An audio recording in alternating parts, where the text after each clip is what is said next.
পৃথিবীর অন্যতম একটি সেরা মাছ স্যামন ফিশ আলদো ক্যাফেতে পাওয়া যাচ্ছে। এই নিয়ে অনেকের মনে অনেক রকম প্রশ্ন আসছে। আদতে কি খাঁটি স্যামন ফিশ আমরা খাওয়াচ্ছি?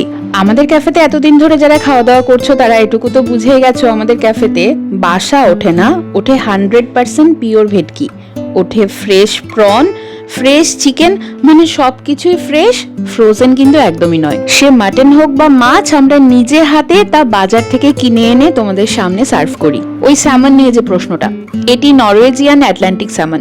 আমাদের গেস্টের কাছ থেকে এমন রিভিউ আমরা পেয়েছি, বহুদিন পর কলকাতার বুকে এমন খাঁটি স্যামন ফিশ খেতে পারলাম।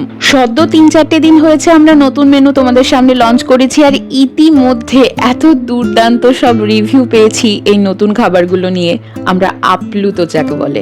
এবার মাছ মাংস বাদ দিয়ে বাকি কিছু প্রশ্নের উত্তরও আজকেই দিয়ে ফেলি। যেমন আমাদের পাস্তা, এটা কিন্তু ময়দা দিয়ে তৈরি হয় না, রাওয়া পাস্তা। ব্রেড, আমরা নর্মাল ব্রেড ইউজই করি না, সবকিছু হয় সাওয়ারডো ব্রেড। আর মিটবল হোক, সস বা পিৎজা, সব ইনহাউস তৈরি হয়, হ্যান্ডমেড। আমাদের ছোট্টখাটো বেকারি আইটেমগুলো ঠিক তাই। আর এই কফি বিনস নিয়ে আলাদা করে কি আর বলবো, আমরা একদম top rated speciality coffee beans ব্যবহার করছি এবং তোমাদের সামনে সার্ভ করছি। যেদিন আমরা নতুন মেনু লঞ্চ করলাম ওই ভ্যালেন্টাইন্স ডের দিন, 14 ফেব্রুয়ারি, ঈশ্বরের কৃপায় বাইরে সেদিন বড় লম্বা লাইন পড়েছিল। আমাদের ছোট্ট আলদো ক্যাফে, যার বয়স এত কম, সে তোমাদের কৃপায়, তোমাদের ভালোবাসায় আলোয় আলোকিত।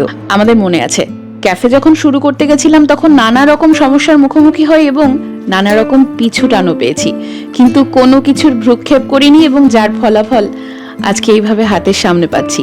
এজন্যই বোধহয় মা ছোট থেকেই বলতো, শুধু সৎ পথে পরিশ্রম করে সামনের দিকে তাকিয়ে যাও, এদিক ওদিক তাকাবার বা ভাবার কোনো অবকাশই রাখবে না, ফলাফল হাতে নাতে পাবে।